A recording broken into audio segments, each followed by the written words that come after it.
Jangan lupa like, comment, share, dan subscribe. Terima kasih. Assalamualaikum Pak Ustadz. Alhamdulillah kita ketemu nih Pak Ustadz Zulfiadi ya. Saya ingin menyampaikan ada beberapa hal yang ingin saya sampaikan sama Pak Ustadz nih berkaitan dengan perkembangan Islam. Ada kadang-kadang kita tidak menutup kemungkinan ya dengan adanya program moderasi ini, beberapa siswa di kalangan yang non Islam ini selalu bertanya kepada kami sebagai guru agama tentang tentang Islam, perbedaan Islam dengan agama selain Islam nih. Jadi mungkin ada sebagai tambahan bagi kami untuk pengetahuan dan pengalaman, boleh Bapak sampaikanlah untuk kami perumpamaan atau apa yang membuat kawan bisa lebih paham tentang Islam itu sendiri, perbandingan Islam dengan agama-agama lain. Perumpamaan mungkin motor atau apa. Mulai ya? Iya, boleh silakan. Bismillahirrahmanirrahim. Assalamualaikum warahmatullahi wabarakatuh. Waalaikumsalam. Cerita agama Islam sama dengan cerita agama Samawi atau cerita agama langit. Kenapa disebut agama langit?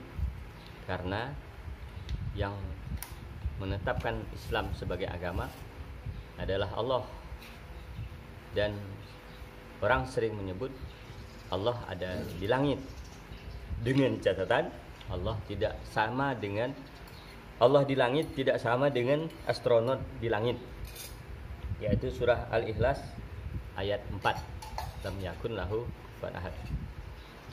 Maka Allah Subhanahu wa taala menciptakan manusia mulai dari Nabi Adam sampai akhir zaman ini. Juga Allah turunkan panduan buat hidup manusia. Nabi Adam, Allah Subhanahu wa taala langsung berbicara kepada Nabi Adam melalui kalam yang kita kenal dengan firman Allah, yaitu ya Adamus kun anta wa zaujuka, dan seterusnya. Kemudian seiring banyaknya anak cucu Nabi Adam, Allah Subhanahu wa taala menurunkan lembaran-lembaran panduan hidup manusia yang bernama Sohifah atau Suhuf.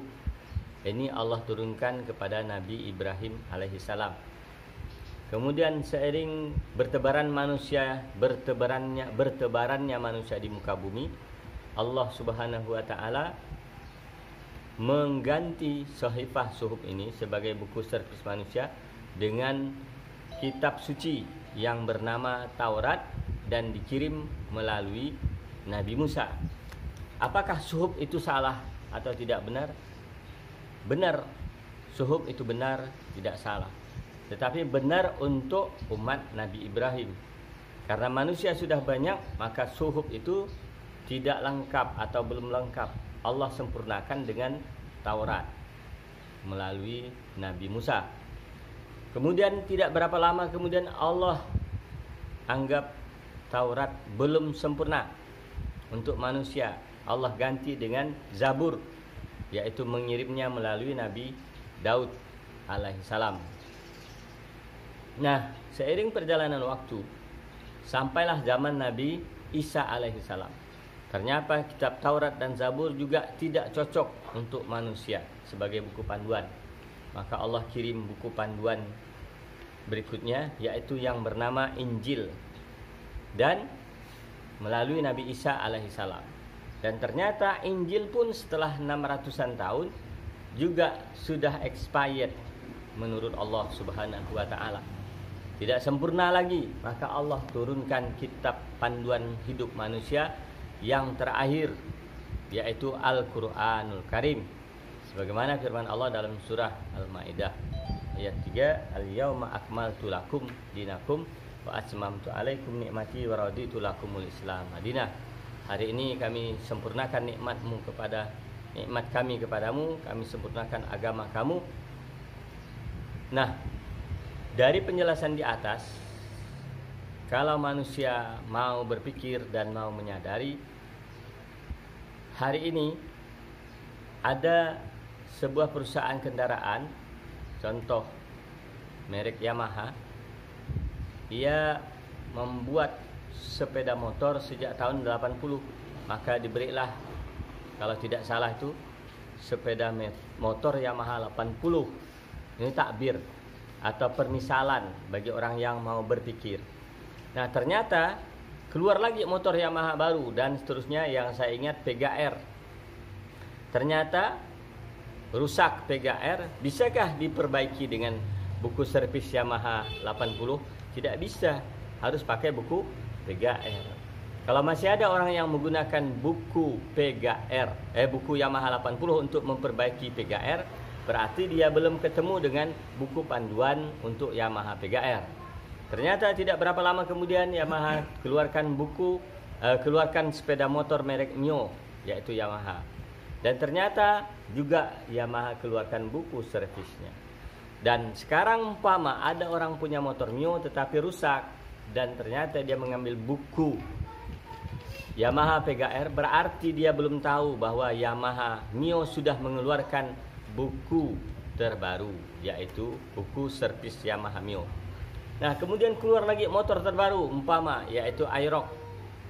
Yamaha juga mengeluarkan merek buku panduan Aerox. Ternyata Aerox rusak. Kemudian ada orang yang memiliki Aerox menggunakan buku Yamaha Mio. Kenapa? Kemungkinan dia belum ketemu dengan buku Yamaha Aerox. Kita mau bilang apa? Paling tugas kita memberitahunya. Begitu juga dengan ajaran yang disampaikan oleh Allah, kitab suci, penutup untuk manusia, buku panduan manusia Al-Quran. Ternyata masih banyak orang menggunakan buku Taurat, Zabur, Injil dan sebagainya. Kemungkinan dia belum sampai bahwa buku panduan manusia terakhir, terupdate, sempurna zaman now itu adalah Al-Quran. Maka tugas kita memberitahu dia. Dan tugas memberitahu mereka itu, kata surah Al-Furqan 63, yaitu dengan cara penuh kedamaian, tidak dengan peperangan. Mudah-mudahan tamsil atau permisalan seperti ini dapat dipahami orang-orang yang menonton video ini.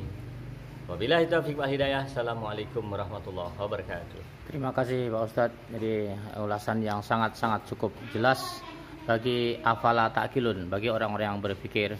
Mudah-mudahan kita termasuk orang yang berpikir, dan yang mendengarkan, yang menonton adalah orang-orang yang berpikir, senantiasa istiqomah kepada kebenaran. Terima kasih. Assalamualaikum warahmatullahi wabarakatuh. La ilaha illallah Muhammadun Rasul